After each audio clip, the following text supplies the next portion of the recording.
Bien, chicos, el día de ayer, carambas, el día de ayer un poco ya habíamos visto que el concepto o la definición del dominio prácticamente es aplicar las mismas reglas algebraicas que se vieron en las funciones de una sola variable. Claro está ya con la connotación que hemos venido indicando, ¿no es cierto? Que ahora vamos a considerar varias variables de entrada, pero tengan bien clara esta estructura algebraica. La salida sigue siendo única, ¿sí? Y obviamente los valores de entrada, dadas las reglas del álgebra, deben de cumplir ciertas condiciones. Las más rápidas que nosotros podemos ver en los ejercicios que hicimos el día de ayer, o revisamos el día de ayer, ¿no es cierto? En las radicaciones pares, el argumento, todo el argumento tiene que ser positivo, ¿sí? O donde una de las variables debe de cumplir, porque podría darse un caso de que solamente la raíz cuadrada o raíz par le encierra una de las dos variables de entrada, o una de las variables de entrada, dependiendo de la función de cuántas variables tenga. Aquí teníamos en este ejercicio, ¿no es cierto? Cuando tiene que ser, aparte de que sea mayor a cero la condición por la radicación, tiene que ser diferente de cero. Entonces yo genero la región solución que para mí se entiende desde el dominio, vista desde la perspectiva en el ejercicio que nosotros estábamos analizando de una función de dos variables. Bien. Otro aspecto también bien importante que nosotros podemos extender a las funciones de varias variables es esta operación matemática que se vio en la matemática 1 y corresponde a lo que es la función compuesta. ¿Sí? Permítanme un ratito. Ya luego conversan de eso, chicos, porque si están allí en el WhatsApp hasta a mí me distraen. Ahí en el chat, luego le ven ya. Si no, yo también me pierdo solo por curiosidad qué es lo que están escribiendo. Entonces, van a ver que el criterio matemático sigue siendo exactamente lo mismo, no hay nada diferente, ¿no es cierto? Y nosotros decíamos que la función compuesta de una variable es insertar una función en el argumento de la otra función. Ese era más o menos o rápidamente el concepto de esta operación matemática. Lo que había que tener cuidado era la manera en la que yo definía el dominio, teniendo presente que la función como tal era una nueva función. Pues permítame un ratito prender ya mi pizarra. Recuerden lo que decíamos, a ver. Cuando nosotros hablábamos de una sola variable, ¿no es cierto? Lo que nosotros decíamos era esto. Matemáticamente, lo que se hace es, si yo tengo una función f de x y una g de x, lo que se hacía matemáticamente dentro de la operación como tal es insertar, ¿no es cierto? Le voy a escribir acá otra vez, a esta función dentro del argumento de f. Y era bien importante, recuerden que la función compuesta no era conmutativa. Había un caso muy particular donde la función compuesta era conmutativa cuando sacábamos el concepto de las funciones inversas, cuando queríamos demostrar cuándo dos funciones eran inversas, era un caso muy particular. Pero en la generalidad no era una función compuesta. Si hago f o g, no era lo mismo que g o f, ¿sí? No eran las mismas condiciones. Pero la operación como tal no era más que sustituir esta función en la variable. Claro está de que aquí había que tener presente lo que acabé de mencionar, el comportamiento del dominio y el rango, ¿sí? Al menos en los chicos con los que vieron conmigo la matemática 1, yo les hacía ver esta situación. G de X tiene su propio dominio y su propio rango. Pero en el momento que yo hago la función f o g, que reitero, es una nueva función matemática, ¿sí? ¿Sí? Esta h de x, su dominio correspondía al rango de g de x. ¿Sí? Sujeto a las reglas que también me podrían presentarse en h de x. Eso era un poquito que les hacía entrever de que, claro, acá es dominio, luego rango, ese rango se convierte en dominio y h de x tiene su propio rango. ¿Sí? Entonces, tener muy presente estas características como veremos en un par de ejercicios. En el caso de las funciones de varias variables, vuelvo a reiterar, chicos, el criterio es exactamente lo mismo. Si yo tengo una función de una variable f y g es una función de dos variables, entonces la función compuesta escrita es exactamente en el mismo procedimiento. Esta g, que considera dos variables, le sustituyo en la variable de f. Nada del otro mundo, es exactamente el mismo procedimiento. Reitero, aquí sí hay que analizar el dominio porque el comportamiento va a ser diferente. Dice, el dominio es el conjunto de todos los puntos x, y del dominio de G, ¿sí? Tales que G de x de y pertenece al dominio de F.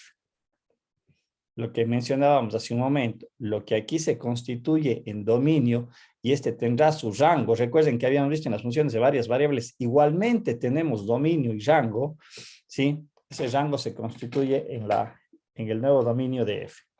Veamos este ejercicio muy simple. Dice, dado la función f de t como logaritmo natural de t y g de x de y como x al cuadrado más y, aquí tenemos la función de dos variables, y aplicando o resolviendo, ¿no es cierto?, la función composición f o g, esta función matemática lo que hago es sustituir en la variable t. Algebraicamente, esa es la operación. Nada diferente, eso ya lo sabemos hacer desde la matemática 1. Sí, aquí está el desarrollo matemático, el procedimiento, y al final me resulta tener esta expresión. Esta es la nueva función. Es una h de x de y, ¿sí? Porque al final estaba constituida de x y de y la función g, ¿sí? Bien, ¿cómo analizamos el dominio? Dice, el dominio de g es el conjunto de todos los puntos de R2. Si nosotros observamos y analizamos únicamente g de x de y, podemos ver que aquí no hay ninguna restricción, ¿sí? Por lo tanto, el x al cuadrado más y, perdón, los valores que tome x y los valores que tome y son cualquier valor que le va a pertenecer al plano R2, ¿sí? Es decir, esto me representa el dominio. Recuerden que mi modelo matemático, ¿en dónde está sujeto? ¿En R2 o en R3? Toda la función. ¿En R2 o en R3? En R3. En R3, ¿no es cierto? Porque tengo una variable de salida y dos variables de entrada. Pero mi dominio, ¿en dónde está definido?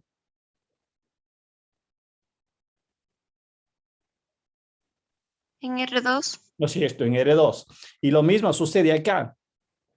Esta función g de x de y está en R3 y su dominio está en R2. Pero si yo analizo el dominio de g de x de y, podemos nosotros analizar que puedo tomar cualquier par ordenado. Si ven, porque no hay una restricción que me limite los pares ordenados. Recuerden que yo tomo un par ordenado como entrada en este caso, un valor de x y un valor de y todas sus posibles combinaciones. ¿Sí? Entonces esta función incluye a todos los puntos de R2. Eso es lo que me está diciendo hasta aquí la definición. En tanto, el dominio de f es el intervalo entre 0 y más infinito. Si yo analizo esta función matemática, esta función trascendente, ¿no es cierto? ¿Cuál era el dominio de este tipo de funciones? Específicamente del logaritmo, chicos. ¿Cuál es el dominio? ¿Cuál es el dominio de la función logaritmo natural? Números positivos Que solamente considera mayores los a números 0. positivos, es decir, que tiene que ser o estaría definido entre el intervalo entre 0 y más infinito. Por lo tanto, ahora, como yo ya hice la operación composición, el dominio de h de x, esta función nueva, h de x o z que le coloqué aquí, quiere decir que es el conjunto de todos los pares ordenados que están definidos por esta ecuación, pero tienen que ser mayores o igual a 0. Entonces, aquí es donde yo ya no voy a tomar todos los pares que me decían aquí en el problema. Voy a tener que considerar puntos específicos que me cumplan la condición de que la suma matemática de x al cuadrado más y sea siempre positiva. Puntos que estarán en el primer cuadrante, en el segundo cuadrante, en el tercer cuadrante, en el cuarto cuadrante. Sí, obviamente tendría que aquí ir definiendo, dando valores, pero la característica es que esto, su resultado numérico tiene que ser mayor a 0. Y de esta manera yo acabo de determinar el dominio de esta función compuesta. Chicos, ¿se entiende o no se entiende? Sí, profe. Sí se entiende, profe.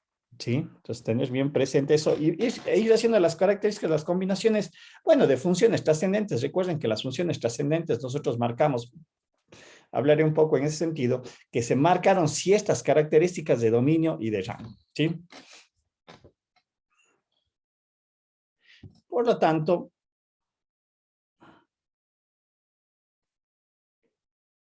déjenme ver, esto me parece que estoy repitiendo, lo he repetido de acá. Sí, esta de aquí, PPT, esta de más, esta no corresponde. Ya me decía yo. Regálenme un ratito porque este es de la clase de ayer. Sí, esta PPT no va aquí. Ya. Por ejemplo, aquí tenemos otro ejemplo. Dice, tenemos la función f de x igual a arcoseno de x y la g de una función que depende de tres variables, x, y, z, igual a la raíz cuadrada de x al cuadrado más y al cuadrado más z al cuadrado menos 4. Sí, ojo, aquí a lo mejor vamos a perder la perspectiva de la gráfica porque no voy a poder graficar, pero sí ves que se aplican los mismos criterios matemáticos, ¿sí? Que es lo fundamental y lo que debemos de entender. Dice, obtenga la función f o g y su dominio. Planteamos la operación matemática, esto es notación, lo cual significa que la función g de x de tres variables, perdón, la función g que corresponde de tres variables, la tengo que sustituir acá en esta variable x, en el argumento de f. Por lo tanto, haciendo la parte matemática, numérica, me queda esta relación. Arcoseno de la raíz cuadrada de x al cuadrado más y al cuadrado más z al cuadrado menos 4. Bien, haciendo un análisis muy similar a lo que realizamos hace un momento en el ejercicio anterior, yo primero voy a analizar o puedo analizar cuál fue el dominio de g de x, pues, dominio de la función g, ¿sí? ¿Cuál es el dominio de la función g, chicos? A todos los números mayores iguales a 0. No es cierto, pero pongámoslo en contexto matemático. Vendría a ser la terna de los valores de x, y y z, tal que, justamente definido por el argumento y por lo que usted acaba de mencionar, la relación x al cuadrado más y al cuadrado más z al cuadrado menos 4 tiene que ser mayor a 0. Se me debe de garantizar eso, que sea positivo, por la regla de raíces pares, ¿no es cierto? Entonces, aquí hablamos de una terna, no todos los valores. Sí, estaba bien la interpretación, sino más bien comenzar a utilizar un léxico matemático que me dé a entender qué es lo que yo voy a hallar. ¿Sí? Entonces, lo que yo estoy buscando son qué cosas. Todos los puntos en el espacio que una vez que les sustituya en esta ecuación x al cuadrado más y al cuadrado más z al cuadrado menos 4, sean positivos por la restricción de la radicación. Tal vez se aclara allí esa parte. ¿Sí o no? Sí, profe. ¿Sí? Y ahora vamos al dominio de f. Aquí vamos a la función arcoseno. Y si nosotros recordamos la función arcoseno, dadas las características que analizamos, ustedes recordarán en la matemática 1, el arcoseno, si no estoy mal, tenía un dominio comprendido entre menos 1 y 1 y un rango entre menos pi sobre 2 a pi sobre 2. Me parece que la gráfica era algo así. Si no estoy mal, algo así. Iba desde menos 1 a 1 y aquí va desde menos pi sobre 2 a pi sobre 2. Recuerden, chicos, con la aplicación de que si la función era creciente, si era, ¿cómo le llamábamos? Inyectiva, me parece que era el concepto que utilizábamos. ¿Si estoy bien o estoy mal? Si me ayudan. Pero decíamos que la función o es creciente en todo el intervalo o es decreciente. Caso contrario, si es que era creciente y decreciente al mismo tiempo, la función no podría obtenerse su inversa y ahí recordarán ustedes que tomábamos solamente una porción de la función para hacer la representación gráfica, ¿sí? Entonces, esta es la característica de la función, característica gráfica en donde se determinan el dominio y rango. Entonces, esto es la función arco, decíamos, y igual a arco seno de x, está definida en su dominio entre menos 1 y 1, cerrado, y rango entre menos pi sobre 2 y pi sobre 2. ¿Estamos? Me parece que así era, si no estoy mal. Déjenme. ¿Estoy bien así, chicos, o no la gráfica? Ya me quedó la duda. O era hacia el otro lado. Vamos a ver. Si no me va a quedar la duda. De menos 1. Sí, está bien, profe. Ya, sí, no. Sí. Ya, gracias. Disculparán, pero a veces también. Ya. Entonces sabemos que la característica del dominio es de menos 1 a 1. Ahora, cuando nosotros venimos acá a la función ya resultante, ¿sí? El argumento dice que debe de ser de menos 1 a 1. Pero en mi caso, al ser radicación, ¿qué pasa con el argumento del arco C? ¿Entre qué valores nada más voy a poder tomar?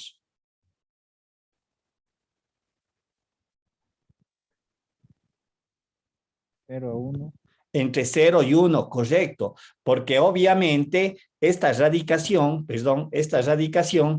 ¿qué va a ser? Siempre positiva. Por lo tanto, no puede tomar valores de argumento negativos, aunque el arco seno sí lo acepta entre menos 1 y 0. Es decir, que para este caso, mi argumento va a estar sujeto entre 0 y 1. ¿Sí? Por lo tanto, yo puedo tomar este intervalo y decir entonces, este argumento que está aquí adentro, ¿sí? Yo lo puedo tomar entre una cota inferior 0 y una cota superior 1. Y bueno, para hacer una parte algebraica, esta constante aplicando las reglas de las desigualdades, ustedes saben que eso en contexto matemático, poniéndolo entre comillas, cuando hablábamos de sumas y restas era muy igual a las ecuaciones. Recuerdan, decíamos que si en este caso suma, pasa al otro lado restando, o si resta, pasa sumando al otro lado de las desigualdades. Por lo tanto, aquí nosotros podemos sacar entonces con más certeza cuál va a ser el comportamiento del argumento x al cuadrado más y al cuadrado más z al cuadrado, que va a estar comprendido o acotado entre el valor de 4, recuerden que este menos 4 pasa al otro lado como más, como aquí tenemos 0, es 4, y al otro lado como es 1, menos 4 se convierte en más 4, más 1, 5. Entonces, aquí nosotros definimos cuál es el comportamiento o cuáles son los valores que X, Y y Z podrían tomar y que deben de encasillarse en este intervalo, ¿sí? Es decir, si yo tomo una terna X, Y y Z para este ejercicio muy puntualmente y le sustituyo, los que estén dentro del intervalo 4, 5 son solución y los que estén fuera obviamente no son solución, ¿sí? ¿Se entiende o no se entiende, chicos?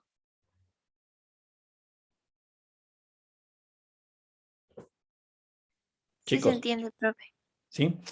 Es más, desde el punto de vista matemático gráfico, si nosotros vemos esta función final, ¿en qué espacio está definido?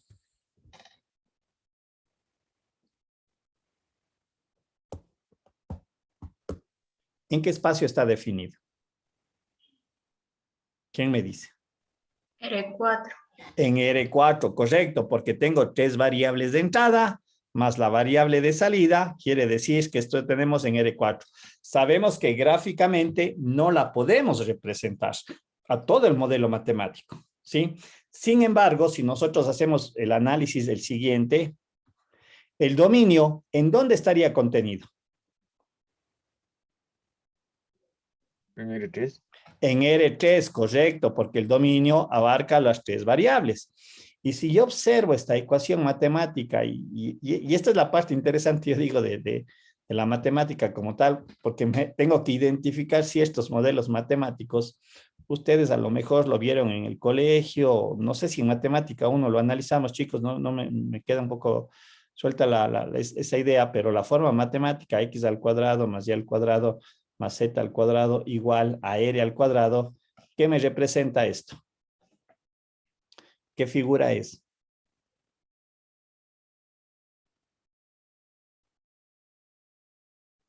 ¿Quién me dice? ¿Qué figura es? Esta es la representación de una esfera. Esta es una esfera. Y quiero que vean lo siguiente. En realidad aquí yo tengo descrita dos esferas o dos límites.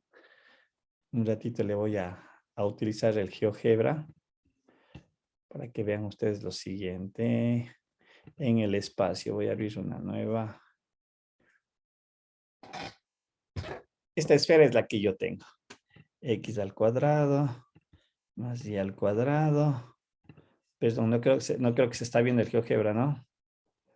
Me parece que no se está No, viendo. profe. Ya. Y más. A ver, un ratito. Esto tengo que borrarle porque ya, va de nuevo. Ahí sí se ve el GeoGebra, ¿no es cierto? Sí, profe. Sí, profe. Ya, X al cuadrado.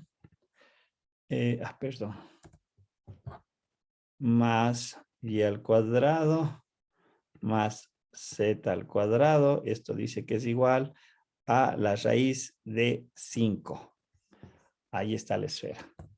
Si ven, esta es la esfera que me estaría limitando la terna ordenada. Es decir, pues un ratito aquí voy a utilizar un lápiz para poner la ecuación que tenemos hace un momento. ¿No es cierto? Mi ecuación matemática que me describe el dominio de la función es esta. Yo lo que acabo de graficar es esto. Menor a 5, ¿sí? ¿Esto qué significaría? Que yo puedo tomar todos los puntos que están dentro de la esfera, debido a la desigualdad, es decir, cualquier punto que estaría aquí adentro, pero dado cuenta que aquí me sale que es un intervalo, van a ver ahora, a ver, tengo aquí esta otra esfera, X al cuadrado, más, y como el radio como es igualado a 4, el radio va a ser igual a 2. No sé si se logra apreciar, chicos, como digo, no sé si, a ver, déjenme ver. Bien, si ustedes observan, chicos, no sé si se ve bien la gráfica ya en sus computadoras. Sí, Lo que yo tengo las dos esferas de radio diferente. La esfera azul es de mayor radio y la esfera en rojo es de menor radio, como se puede observar. Entonces, en realidad, lo que me está diciendo esta inecuación de tres variables es que los valores que yo puedo tomar como solución a mi problema son únicamente los valores que estarían comprendidos entre la una esfera y la otra esfera. Déjenme ver un ratito. No sé si se aprecia. Es decir, por ejemplo, solamente, pongámosle en rojo, solamente los puntos que estarían por aquí. O sea, solamente estos puntos que estarían comprendidos, incluidos los que están en el límite inferior, que son el valor de 4, de radio 2, perdón, y los que están arriba, que es de radio raíz de 5. No sé, chicos, si eso un poquito se entiende desde la parte gráfica. Se ve, se aprecia, se entiende. Esto es el equivalente de decir un intervalo, como decíamos cuando hablábamos de las funciones de una sola variable. Cierto, yo digo mi función está definida entre 2 y 4, perdón. Cerrado 2 y 4, incluye el 2 y el 4. En este caso, a ver, ¿cómo podría? Me gustaría que le vean gráficamente. Este es solamente dominio, ¿no? Recuerden que estamos graficando el dominio, nada más. Dominio porque tenemos tres variables y sí puedo representar el dominio gráficamente. Aquí no incluye la cuarta, no hay como graficar la cuarta variable. La cuarta variable va a estar sujeta a un eje externo, ¿sí? Pero lo que quiero que se aprecie es que los puntos que yo puedo considerar como parte de la solución de mi problema son únicamente los que estarían comprendidos entre estas dos esferas. Le voy a hacer una esfera un poquito más grande para que se aprecie. Claro está que numéricamente no es lo que... Déjenme ver aquí, le voy a poner 5 para que se vea más grande a lo que quiero llegar. No sé, chicos, si ahí se aprecia, si ven, es como si fuera aquí un aro y hueco adentro. No sé si alguien de pronto ha visto... todos hemos comido un durazno, chicos, ¿sí o no? ¿Sí o no? Sí, profe. Claro, De profe. esos duraznos abridores que uno les abre y paga y les puede sacar la pepa, ¿no es cierto? Profe, Dígame.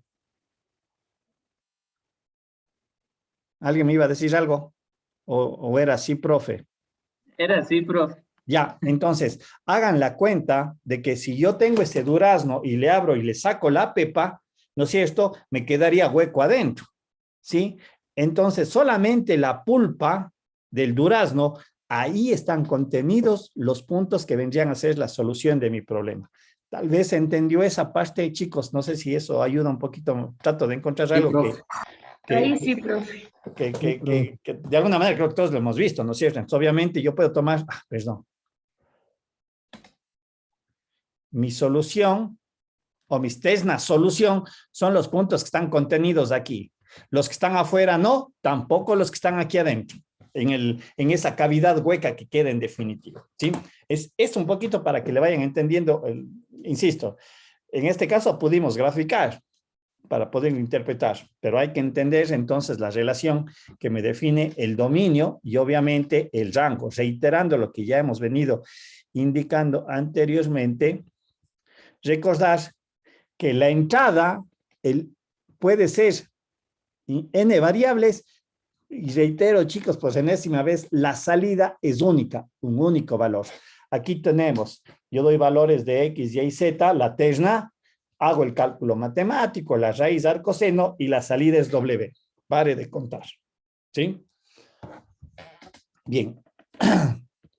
Listo, chicos, de alguna manera ya hemos definido los aspectos fundamentales de lo que es las funciones de varias variables, sobre todo en este contexto de dominio y rango. Como ven ustedes, yo creo que no hay nada nuevo. Lo que sí hay es esa parte de análisis, cómo tengo que analizar el dominio al tener múltiples variables de entrada o n variables. ¿Sí? La determinación del dominio.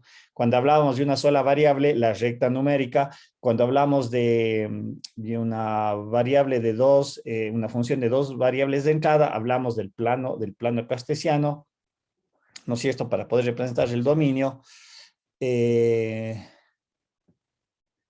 Cuando hablamos de una función de tres variables de entrada, hablamos, ¿no es cierto?, que el dominio está representado en R3 en el espacio, pero en el momento que ya se comienzan a incrementar más variables, ya no se puede ni hacer la representación gráfica del modelo completo, ¿sí?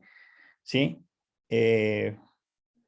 Pero sí ves cómo podemos analizar o plantear analíticamente nuestras ecuaciones, ¿sí? Las reglas algebraicas siguen siendo las mismas, las básicas que vemos en estos ejercicios.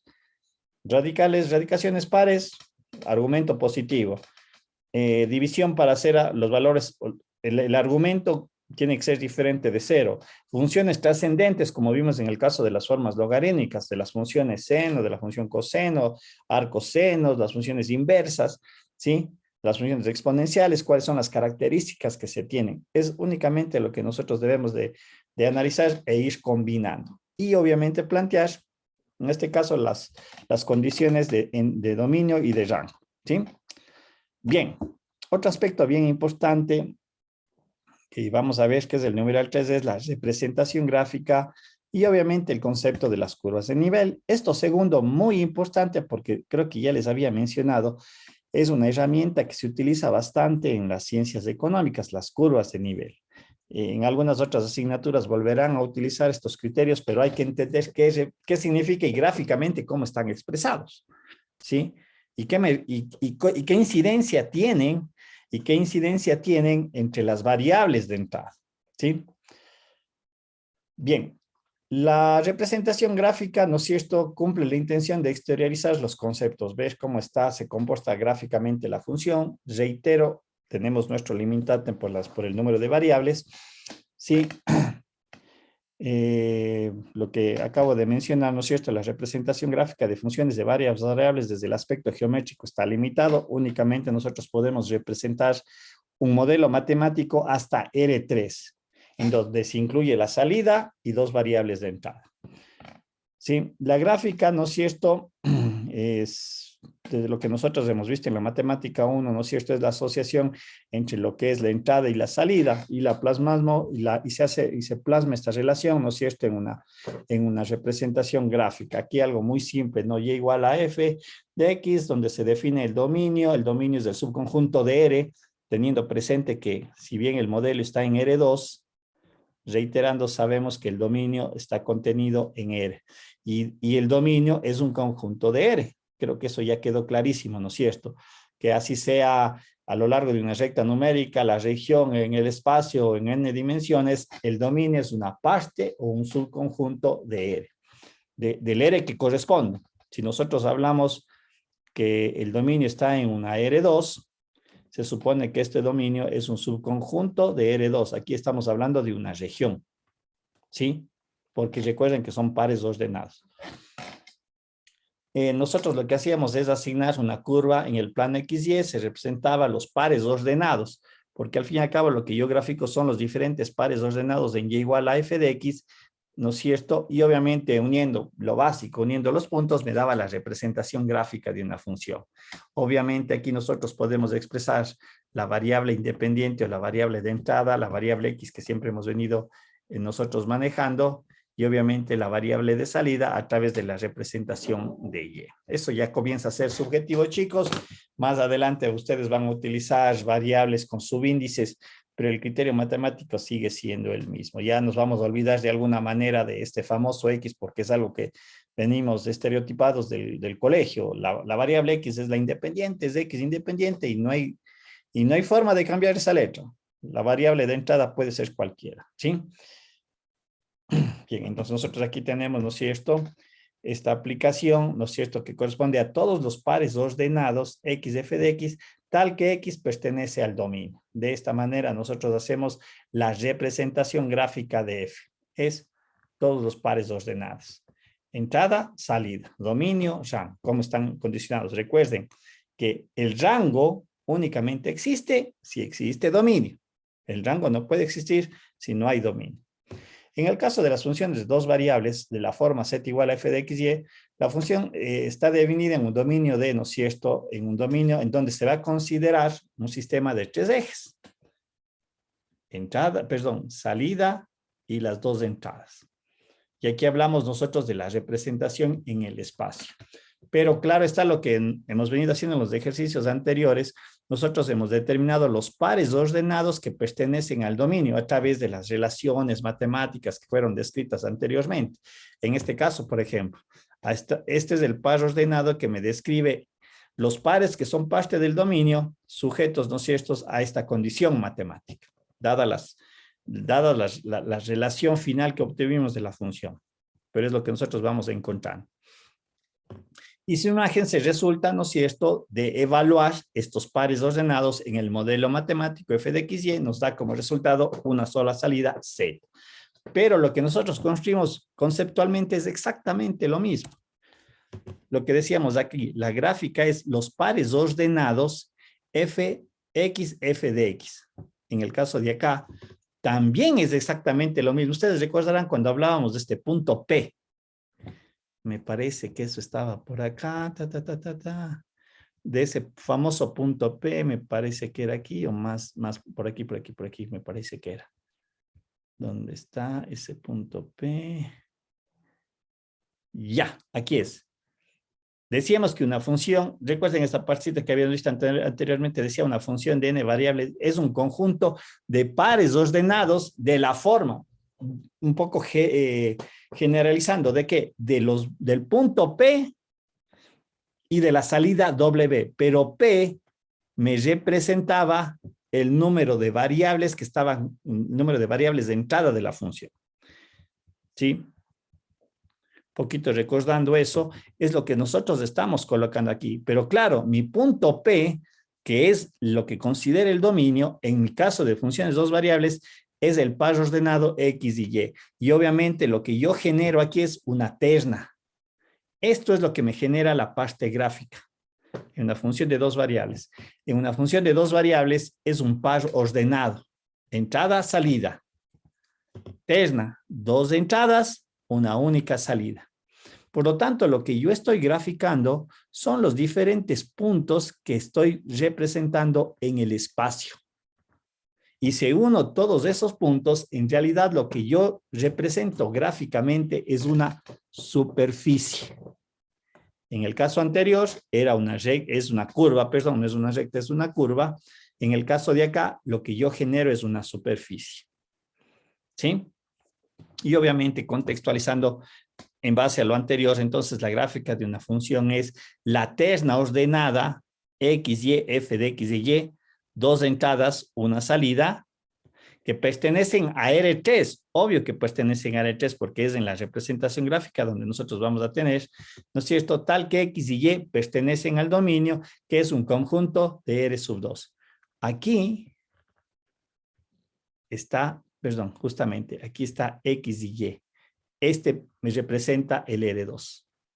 Yo estoy tomando aquí los pares ordenados y este me representa, me permite encontrar el tercer punto en el momento que evalúe en la función. Esto es un X, y este punto de aquí viene a ser la evaluación de f de x de y. Por lo tanto, esta es una terna ordenada de dos entradas y una salida. ¿Sí? La representación gráfica viene a ser eso. En unas funciones de dos variables, cuando ya hablemos de una función de tres variables de entrada, en realidad gráficamente ya no lo puedo representar. Chicos, ¿se entiende esta parte? Que estamos extendiendo este criterio matemático de acá. Pero obviamente, queriendo interpretar que ahora yo no grafico una curva, yo grafico es una superficie. Cuidado, no es volumen, porque ahí puede alguien generar, profe, y claro, lo que está debajo de esa superficie se genera volumen. No, no. Yo lo que estoy representando gráficamente en el espacio son infinitos puntos definidos por la función matemática. Si yo uno todos esos puntos, lo que genero es una superficie. ¿Sí? Chicos, ¿se entiende? ¿No se entiende? Cuéntenme.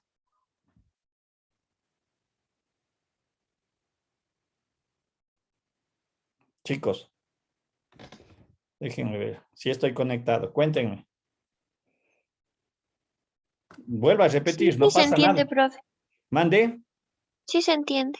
Ya, y el resto. El resto, chicos. Sí, profe, sí se Sí, entiende. ingeniero. Ya, Sí, profe. Sí, Está claro. profe. Sí. ya, avancemos entonces. ¿Sí? Entonces, con eso yo ya puedo hacer la gráfica de una función. Hay varias técnicas para hacer la representación gráfica. Al menos yo recuerdo como estudiante, cuando veíamos estos temas de la representación gráfica de funciones de varias variables, frecuentemente se utilizaba un criterio de graficar los contornos. ¿A qué se refiere eso? Que cuando yo tengo una función de dos variables, ¿qué es lo que puedo, de dos variables de entrada, qué es lo que puedo graficar? Hasta ahí no puedo graficar más, es decir, graficar en el espacio.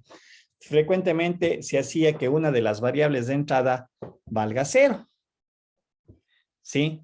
Es decir, decía y es igual a 0, por lo tanto, la función matemática me quedaba escrita como z igual a 25 menos x al cuadrado. Entonces, obviamente, mi función de dos variables de entrada pasaba a una función de una sola variable de entrada. Entonces, claro, yo hacía aquí la gráfica, el eje X, el eje Y y el eje Z. Entonces, lo que yo tenía que graficar era sobre este plano. Y bueno, esta es la ecuación de una circunferencia. Dado lo que tenemos aquí, le graficaba así. Luego decía, la otra era de que a x le hacía igual a 0 y me hacía 25 menos y al cuadrado. También se convertía en una función de una sola variable de entrada y lo que yo tenía era una circunferencia en el plano ZY, que bueno, aquí se me hace más difícil graficar. Y de alguna manera lo que graficaba era la esfera.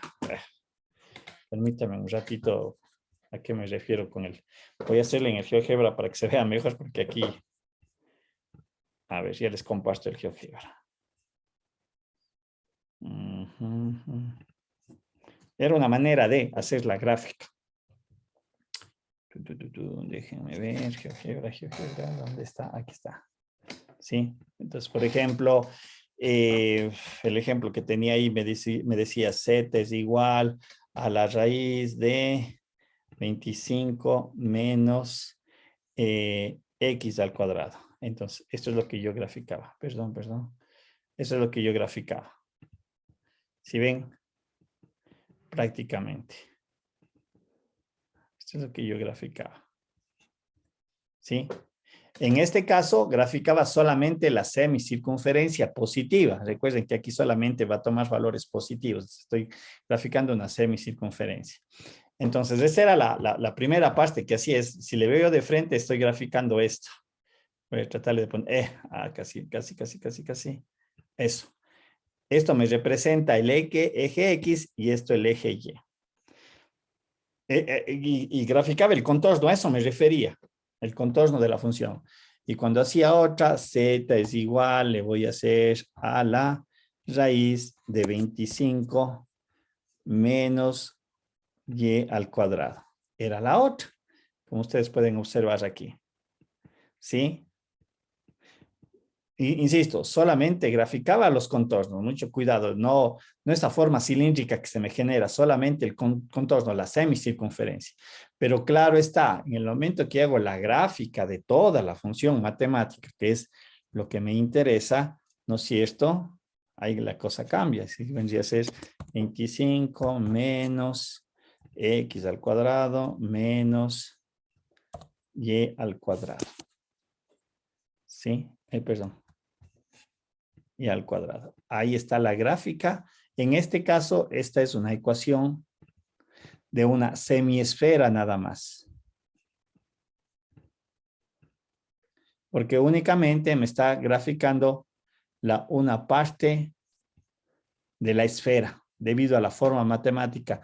Z es igual a la raíz cuadrada de 25 menos x al cuadrado menos y al cuadrado. Sí, se grafica la semiesfera nada más, como se puede observar aquí.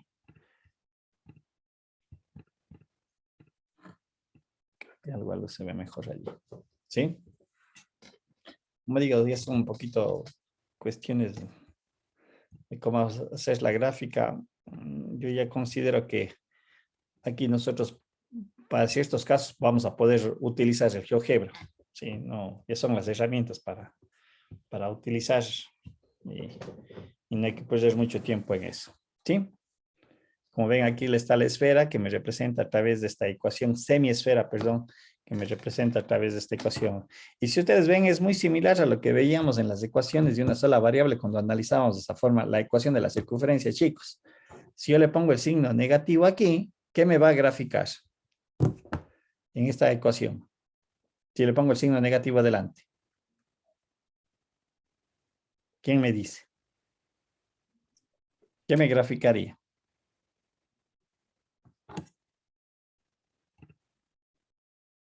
La parte Diana. de abajo de la esfera. La otra mitad de la esfera. Correcto. La parte negativa de la esfera, es decir, me va a graficar una semiesfera, pero por darle solamente un sentido matemático, la parte negativa, nada más. ¿Sí? Bien.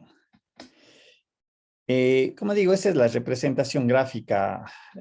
Vuelvo a reiterar, chicos, en este contexto yo creo que ya es momento que podríamos nosotros utilizar las herramientas. En realidad, en mi época, yo no tenía graficadoras, ¿sí?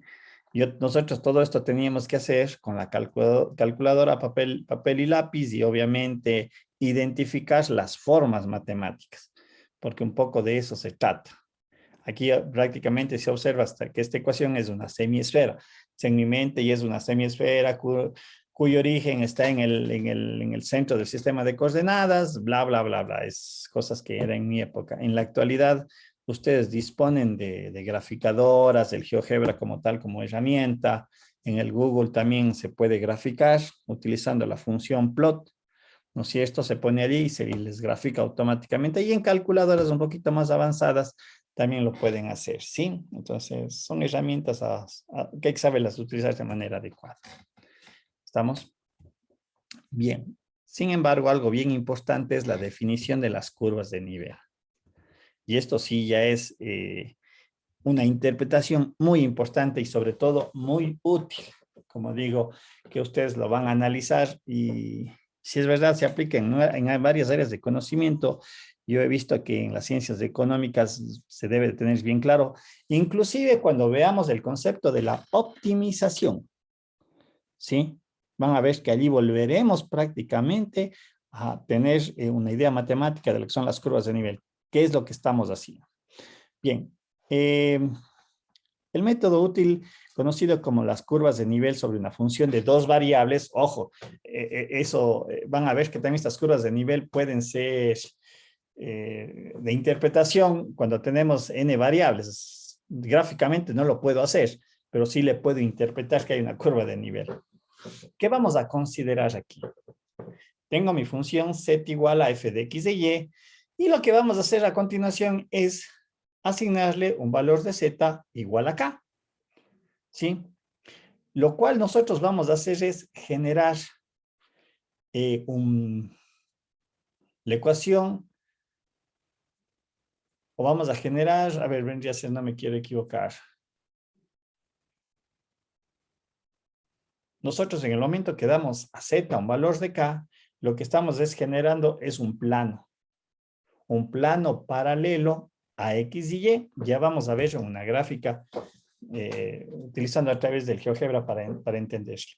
Y lo que hacemos es que este plano le va a ir costando a la curva o a la función zf de x de y.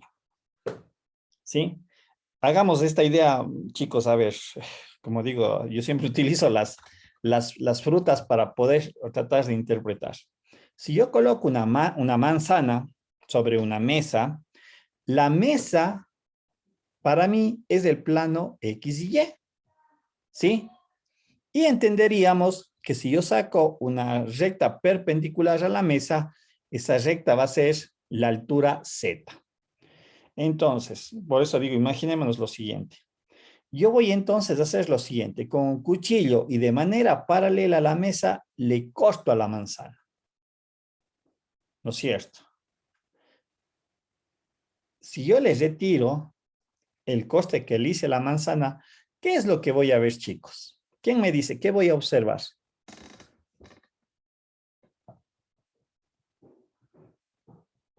¿Quién me dice?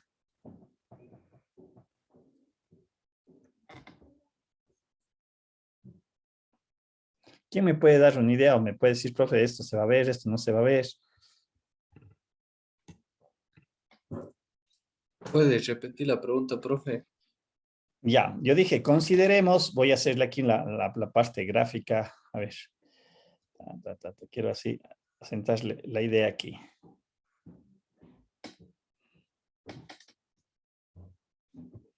Ya, voy a tratar de hacer una manzana o una pera, lo que sea.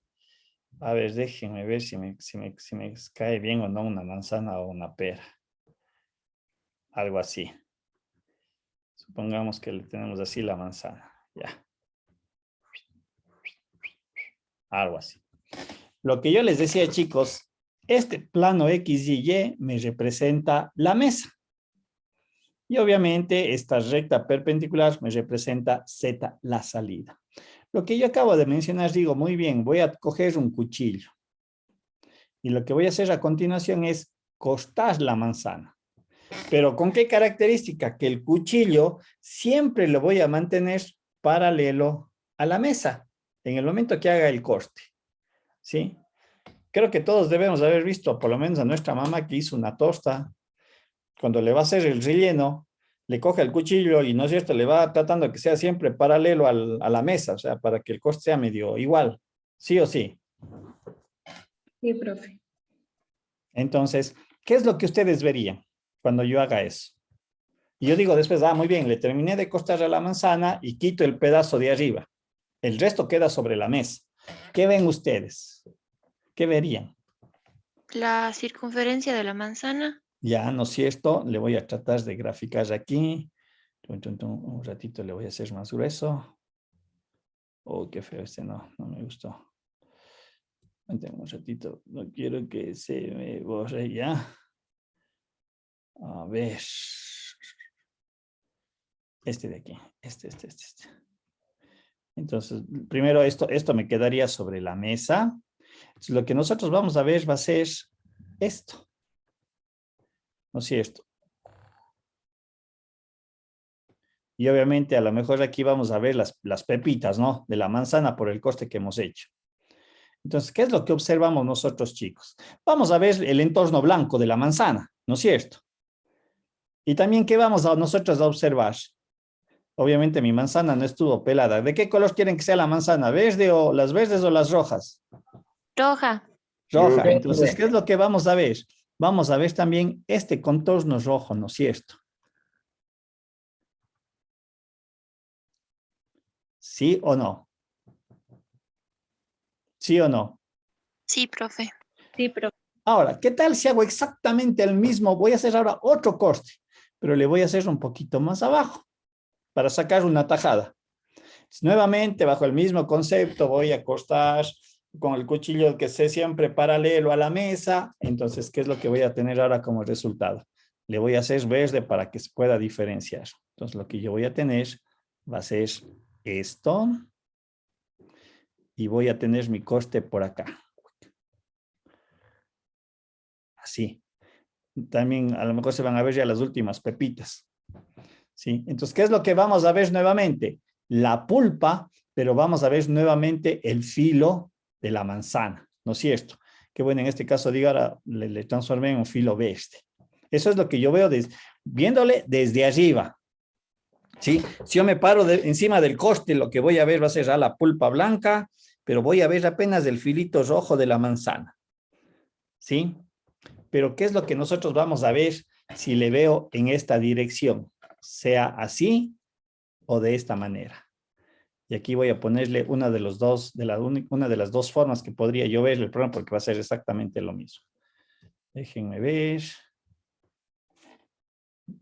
Regálenme un segundito, chicos, perdón, solamente.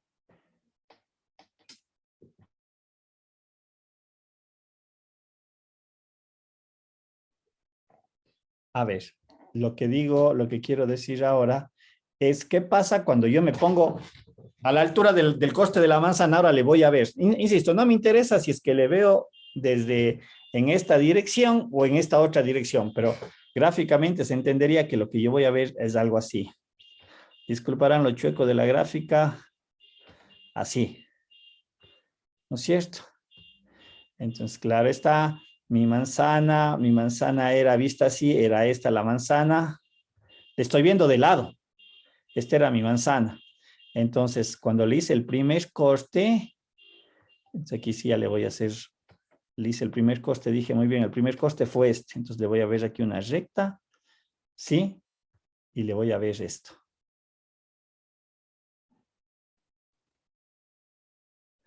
Y mi segundo corte, que le hice más abajo, dije, le corte así. Y lo que voy a ver va a ser esto. Van quedando esos trozos aquí. Lo que yo quiero que entiendan en esta parte, por eso, ¿por qué se llama curvas de nivel? Hagamos cuenta que yo tomo una regla. Tomo una regla. ¿Sí? Y quiero medir lo siguiente. Muy bien, digo, voy a tomar esta regla. En el primer corte me desaparece esto de aquí. Solo me quedo esa partita de la manzana. Y vengo y tomo muy bien una regla. Y muy bien, digo, mi regla es esta. Le pongo así la regla. Y le digo, muy bien, voy midiendo aquí. Le pongo la regla aquí y me dice que mide 2 centímetros. Si vengo y le pongo la regla que en esta posición de acá, ¿cuánto tiene que medir esta altura? Si el corte fue paralelo. 2 centímetros. 2 centímetros. ¿Sí? 2 centímetros, correcto. Y lo mismo haría con el corte en verde. Y digo, muy bien, si pongo la regla, aquí me da 1 centímetro y acá me va a dar 1 centímetro. Quiere decir que para cualquier lado que yo le mida la manzana, ¿no es cierto? Como yo estoy viendo ya de lado y quiero medir en cualquier posición, digo, como el corte fue exacto, fue paralelo a la mesa, la altura del corte a la mesa siempre va a ser los 2 o el 1 centímetro de acuerdo al corte. Eso es una cosa.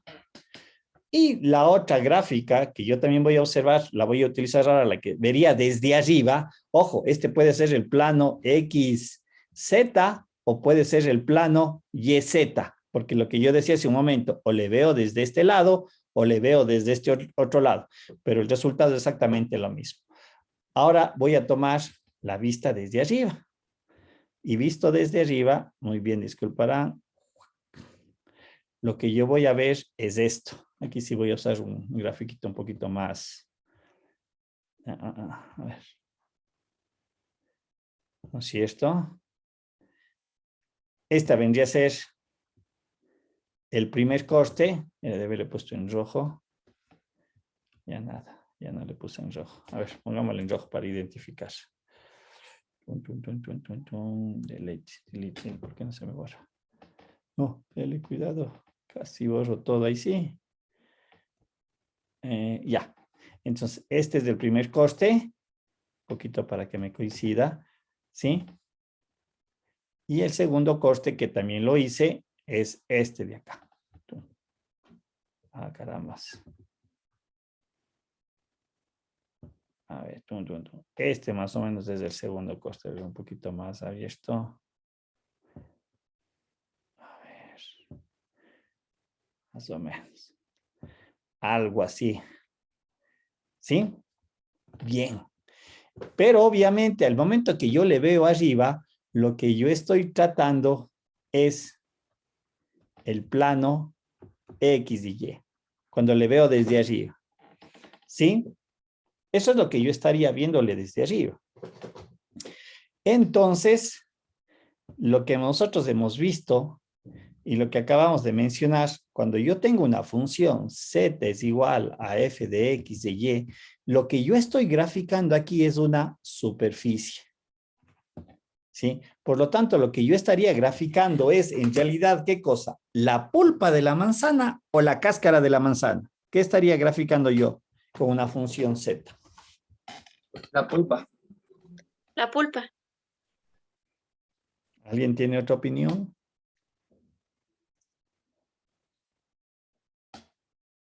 La cáscara, porque es el contorno. Yo digo, ingeniero, que la cáscara. Pues, y alguien más, 2-2. Vamos al desempate. Cáscara, profe. Es, La cáscara, profe. ya 4, pero sí están claros el por qué. Porque tal vez nos movemos, como dicen, por eso a veces elegimos mal, porque nos movemos en función de las corrientes que supuestamente hacen una mayoría falsa. Sí está claro por qué la cáscara. Los dos compañeros que decían la pulpa, ¿qué opinan? ¿Se quedan con la pulpa o la cáscara? ¿La pulpa? La pulpa, profe, yo muero ahí. Se ratifica en la pulpa. Ya.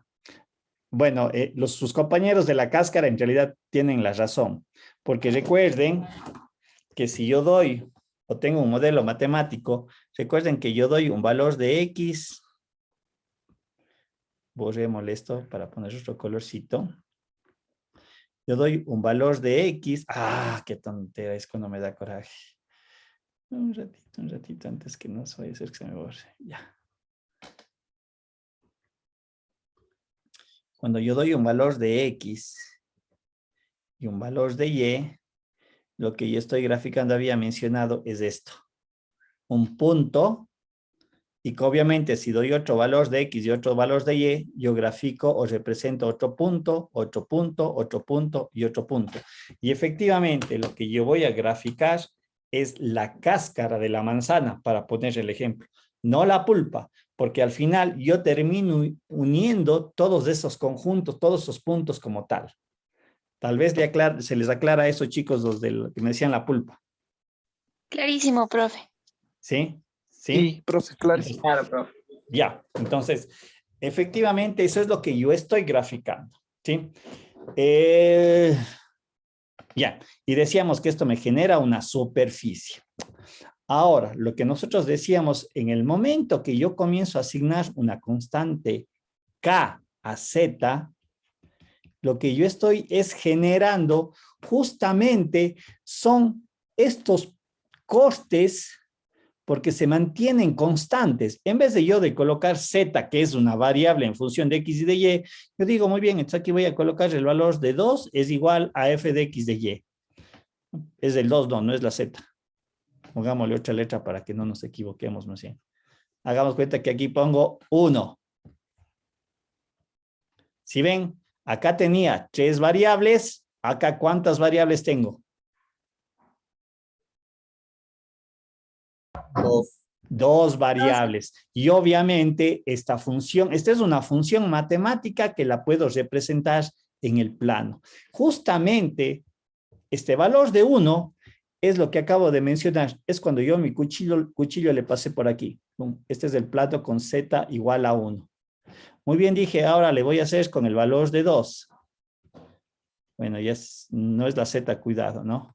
Entonces, quiere decir que yo he pasado un plano con z igual a 2. ¿Sí? Entonces, yo puedo graficar, esto sería la interpretación, que para cualquier valor de entrada, x y y, que yo le asigne, la salida siempre va a ser 1. Que para cualquier valor que yo le asigne, la salida siempre va a ser 2, en función de la constante que yo le esté asignando. Si le pongo 3 igual a f de x de y, lo que estoy garantizando es que para cualquier par ordenado, porque lo que yo voy a considerar son estos puntos de aquí, para cualquier par ordenado que yo tome, lo que está en rojo me quiere decir que z siempre va a ser el valor de 2. En el caso de los valores que están en verde, quiere decir que z es igual a 1. Garantizo que la salida sea siempre lo mismo, independientemente de los dos valores de entrada. Eso es el concepto de la curva de nivel. ¿Sí? Y la manera en la que yo construyo. Y obviamente esa curva de nivel debe de pertenecerle a la superficie de la función z f de x de y. Le pertenece, es parte de. Es decir, lo que yo tengo o estoy representando son todos estos puntos que le pertenecen a la superficie generada por la función original, pero que en este caso lo que me están indicando es que para cualquier valor que yo tome, este valor vale k, el que yo le esté colocando. 1, 2, 3, obviamente también va a depender de la función. No le podría colocar valores negativos.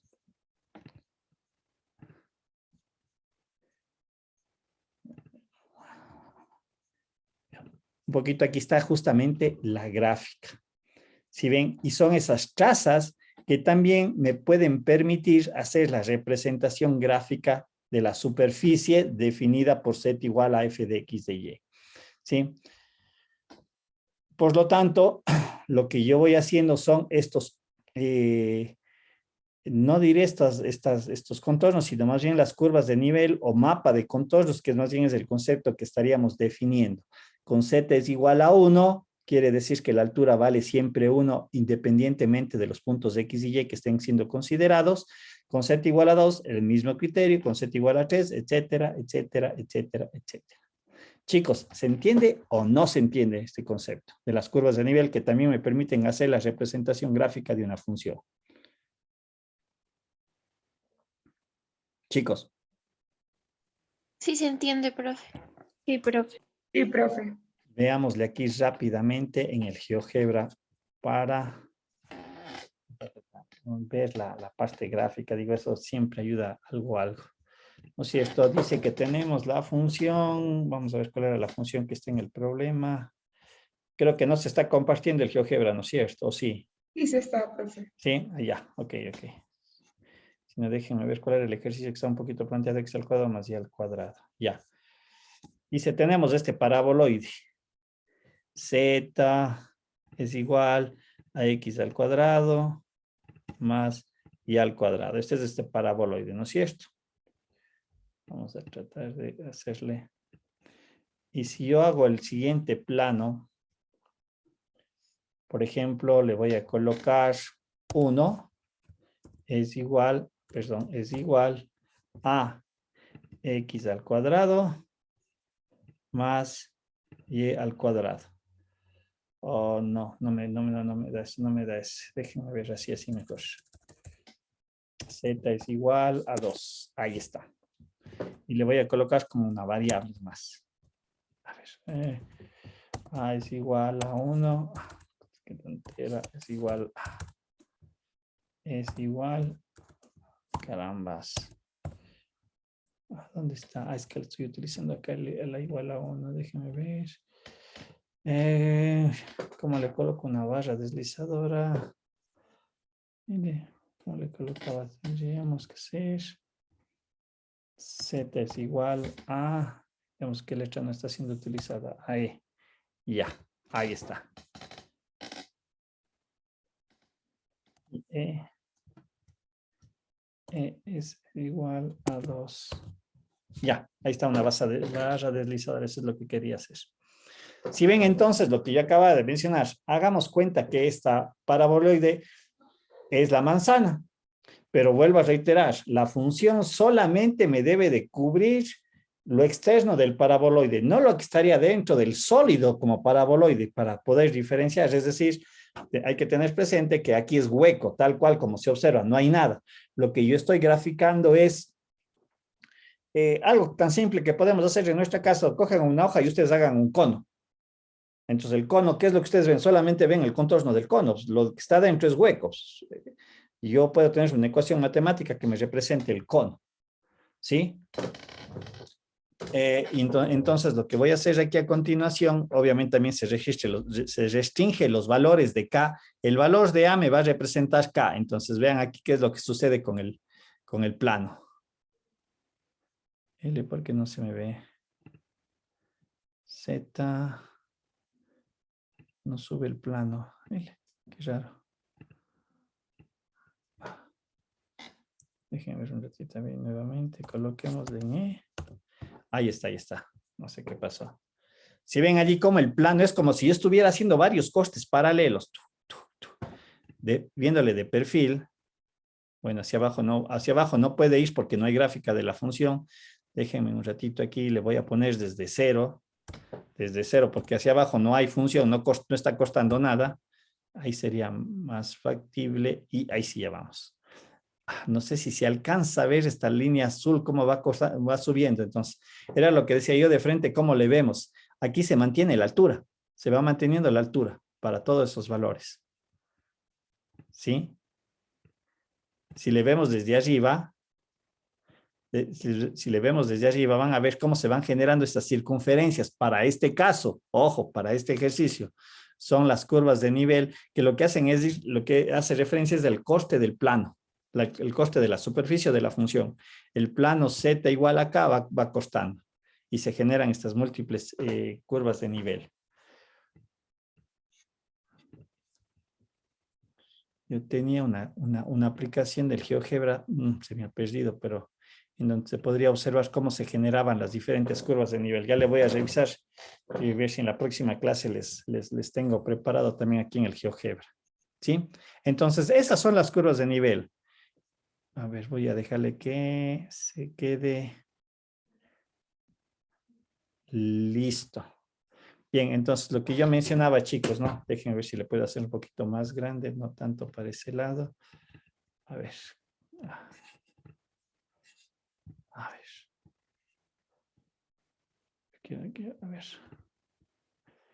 Ya, tal vez allí. Pues, hagamos un lápiz. Entonces, lo que yo tengo, chicos, es lo que acabo de mencionar. Si yo tomara una regla y cualquier punto que yo le tome respecto al plano X y Y, este valor de Z se va a mantener constante para cualquier valor que yo le esté considerando. Claro está que aquí estamos hablando de un punto, de un par de entrada X y Y, otro punto X y Y, etcétera, etcétera, etcétera.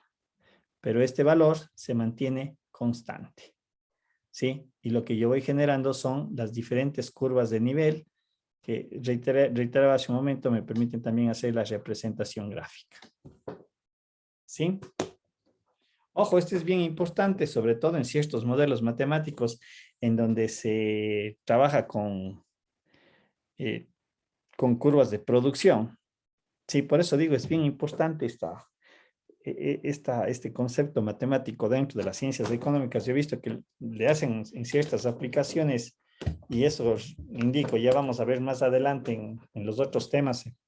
Rápidamente hemos de volver a este criterio y van a ver cómo lo puedo utilizar. ¿De qué me representa la curva de nivel? ¿Sí? ¿Qué es lo que yo podría hacer? Matemáticamente, ¿cómo lo podría utilizar inclusive?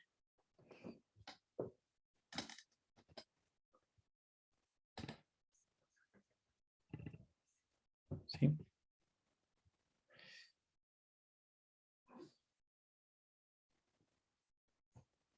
¿No es cierto? Entonces, una curva de nivel de una función z igual a f de x y representada como ns es el conjunto de todos los puntos de x y del plano x y cuya imagen es una curva c.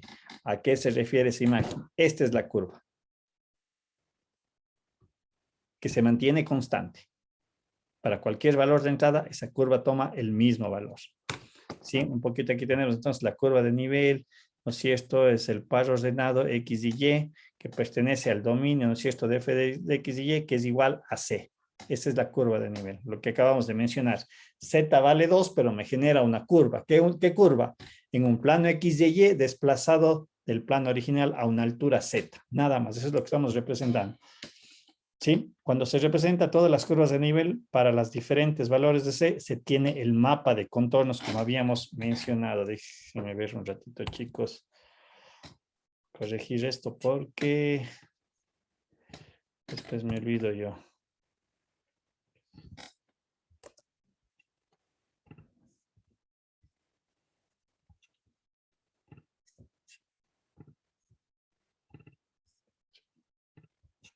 Ya. Tener presente que todos los puntos que pertenecen a una curva de nivel tienen la misma altura, lo que acabamos de mencionar, lo que acabamos de indicar, ¿no es cierto? Obviamente esta altura está referenciada al plano X y Y, esta es nuestra referencia. A eso se refiere el que se mantiene constante la altura, ¿sí? Por ejemplo, aquí tenemos sea QF de X, una función de producción. Una curva de nivel está formada por todos los pares ordenados de X y Y que proporcionan el mismo nivel de producción, ¿sí? Lo que se conoce como curvas isocuantas, ya veremos la definición más adelante. Supongamos, dice que Q es la función 2X a la 1/3 y a la 2/3, donde X es el número de horas y Y es la inversión. Para determinar la curva de nivel que corresponde a Q igual a 2000, se grafica la función, ¿sí? Aquí nosotros ya estamos diciendo muy bien cuál va a ser mi cantidad de producción de algo que estoy elaborando, ¿no es cierto? Que, ¿cuál sería esa curva de nivel? Por lo tanto, el Q vale 2000. Yo debería únicamente de hacer la sustitución y graficar esa curva de nivel, ¿sí? Graficar esa curva de nivel. Déjenme ver. Si aquí yo tengo, como ven aquí un poquito es lo que estaría aquí representado, ¿no es cierto?, en esa función. Y ahí ven las diferentes curvas de nivel. Si ven el corte del plano en rojo con la curva azul es Q. Y obviamente lo que se puede observar allí, esos cortes, estas vienen a ser las curvas de nivel. Lo que me representa. Claro está que en mi ejemplo dice que debe de alcanzar el valor de 2000. ¿Sí? Nuevamente veamos allí cómo van. Ahí tenemos las curvas de nivel, las diferentes curvas de nivel que tendríamos dentro de la representación gráfica. Y abajo, si ven, estas son las proyecciones sobre el plano XY nada más.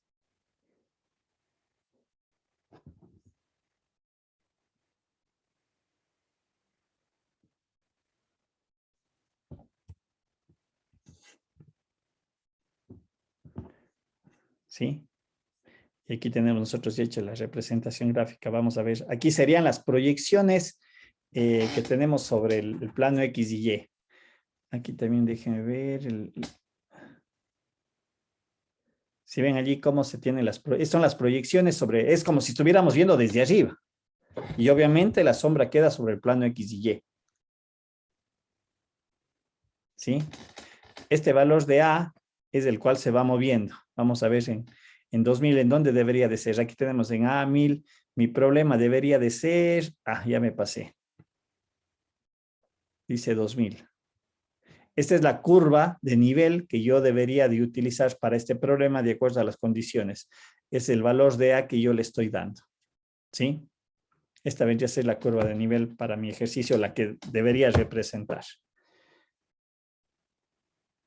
Por lo tanto, quiere decir que para cualquier valor de X y Y, esa altura vale 2000. ¿Qué significa eso, chicos? Si le vemos aquí en el problema. Voy a poner el caso, el caso particular. Vamos a ver.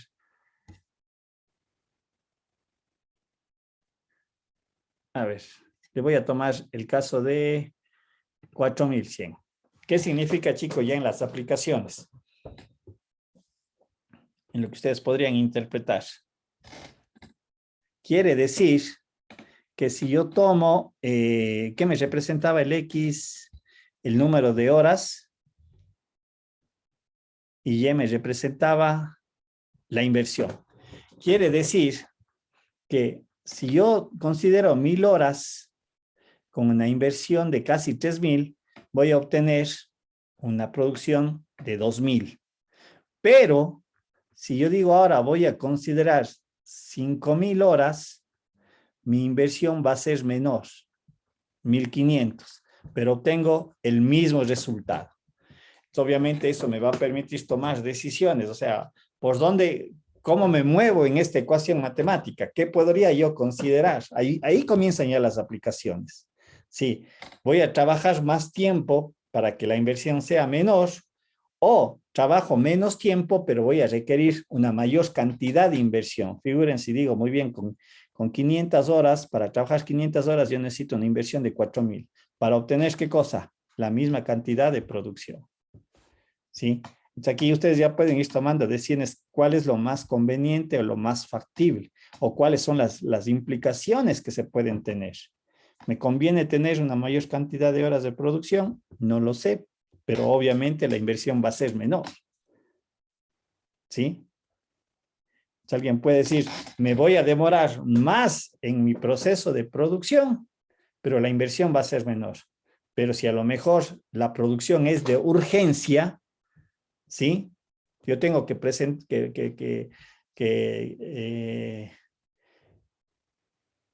entregar unos insumos en 15 días, eso implica que a lo mejor yo tendré que contratar más personal, alquilar maquinaria, no sé, ¿sí? Para cumplir con mi objetivo, pero el hacer ese tipo de situaciones implica que yo tendré que, para este ejercicio que estamos viendo muy puntualmente, invertir más plata, ¿sí? Chicos, no sé si se entiende esta aplicación, como pueden ustedes ver aquí este ejercicio. Sí, profe, sí se entiende. ¿Sí? Vamos a ver, ¿no?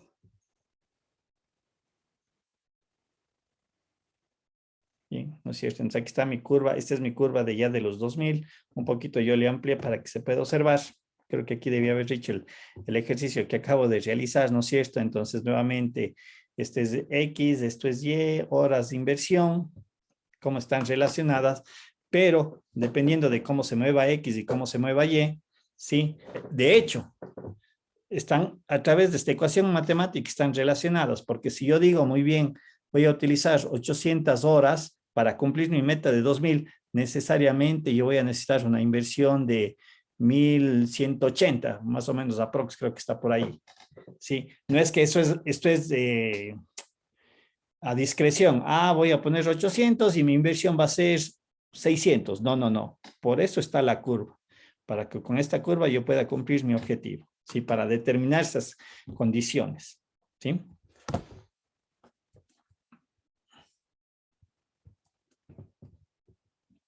Bien.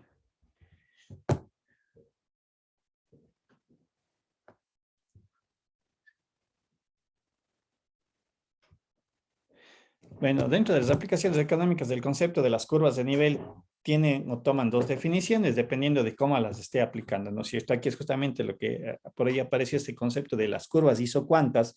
Son curvas de nivel que se definen dentro de una función de producción, ¿sí? Donde X y Y son factores productivos. En tanto que las curvas de indiferencia solamente son conceptos en donde yo lo estoy aplicando, ¿no? Pero hablan exactamente de lo mismo. Curvas de indiferencia o indiferencia son curvas de nivel que se definen dentro de una función de utilidad donde X y Y representan bienes. Estos conceptos matemáticos, para tener una mayor profundidad, ya lo tendrán que hacer la consulta a los expertos en el área de las ciencias económicas, a los profesores que les den ya más asignaturas relacionadas a estos criterios, chicos, ¿sí? Un poquito yo les dejo la definición abierta, pero con más claridad creo que ellos les van a poder explicar efectivamente las consideraciones a tener presente, qué representan, ¿no? Los factores productivos que representan los bienes dentro del modelo matemático, ¿sí? Por lo tanto, y en la generalidad, lo que yo decía hace un momento, ¿no? Las curvas de nivel, si es verdad, nosotros las podemos representar gráficamente en Z igual a f de X de Y. Este criterio lo podemos exteriorizar a funciones de n variables, ¿sí? En general, para una función de n variables, Z es igual a f de X1, f de X2, etcétera, hasta f de Xn, el número de variables en cada. La salida es única, recuerden lo que ya les había mencionado. Ya vamos a cambiar un poquito la notación matemática. Ya no vamos a hablar de X, Y, Z, etcétera, etcétera, sino de los subíndices, definida por un conjunto dominio que es un subconjunto de Rn, teniendo presente que esto es de Rn, ¿no es cierto? Al conjunto de puntos X1, X2, X3, Xn. De subconjunto de cuya imagen es C, ¿sí? La curva de nivel se conoce como hipersuperficies de F en Rn. A ver, aquí toda esta literatura que un poquito a veces puede confundir, lo único que me está diciendo es que yo ya no le voy a hablar o no le voy a entender claramente como curva de nivel, sino como hipersuperficies, ya en la generalidad. Entonces, yo voy a tener el mismo criterio matemático, ¿sí? Que mi función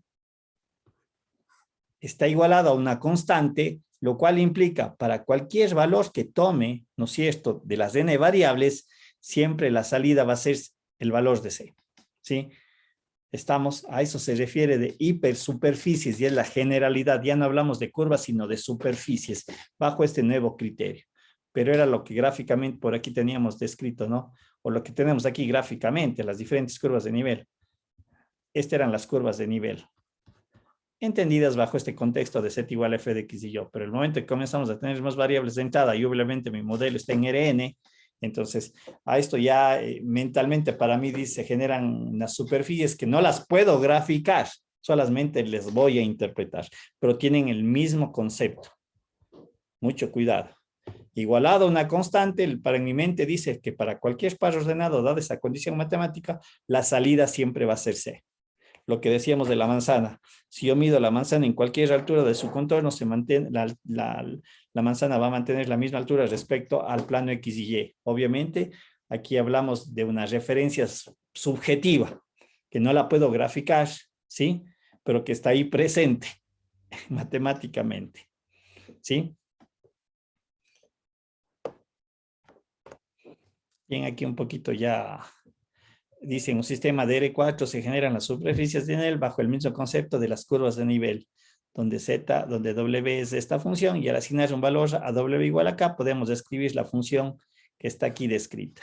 ¿Sí? No sé si esto es una gráfica. ¿Sí? Entonces, lo que vamos a tener aquí son las famosas hipersuperficies que me van a ir generando. ¿Sí? Dado cuenta de que nosotros teníamos aquí 4 variables, en el momento que doy una constante se convierte en 3 variables. Vamos a ver si podemos graficarle esto acá con un ejercicio en el GeoGebra, solo para que vean qué es lo que se me genera en realidad, ya no las curvas como tal. Déjenme ver. Utilicemos. Tenemos la opción de... Ya, utilicemos esta. Z es igual, sí, utilicemos esta ecuación. Hagamos cuenta que esta es una función de 4 variables. Voy a poner que la ecuación fue esto de aquí. Solamente para que ustedes observen. Digamos que esto era W era igual a X al cuadrado más Y al cuadrado más Z al cuadrado. ¿Sí? Esto ya no le puedo representar gráficamente. Pero lo que voy a hacer ahora a continuación es X al cuadrado más Y al cuadrado más Z al cuadrado, le voy a hacer igual acá. Y vean ustedes qué es lo que se genera. Claro, se pierde la idea de las curvas de nivel. Vamos a ver. Voy a colocarle como, voy a utilizar la misma recta x al cuadrado más y al cuadrado más z al cuadrado. ¿Qué pasó? Más z al cuadrado es igual a e. Ya, vean lo que sucede. Le voy a hacer correr el e. A ver, quitemos este plano. Si ven lo que sucede, chicos, si ustedes observan, ¿qué pasa?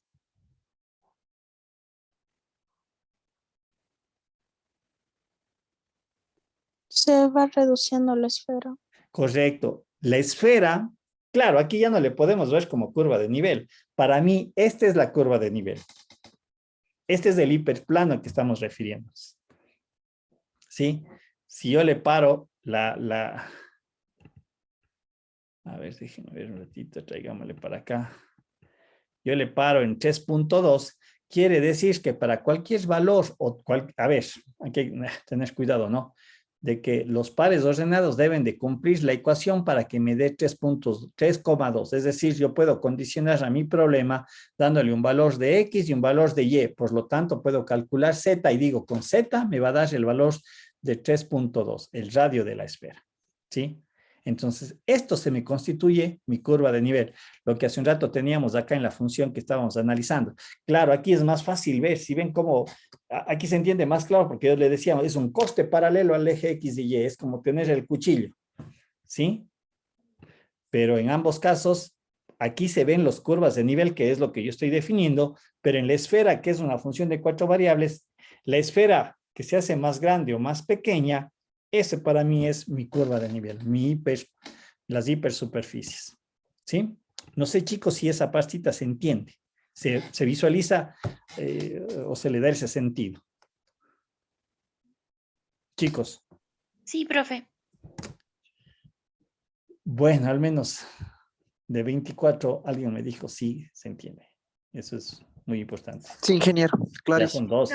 Ya 3, claro, Sí, el resto profe. también, ya eso, quedemos bien, está bien. No pasa nada.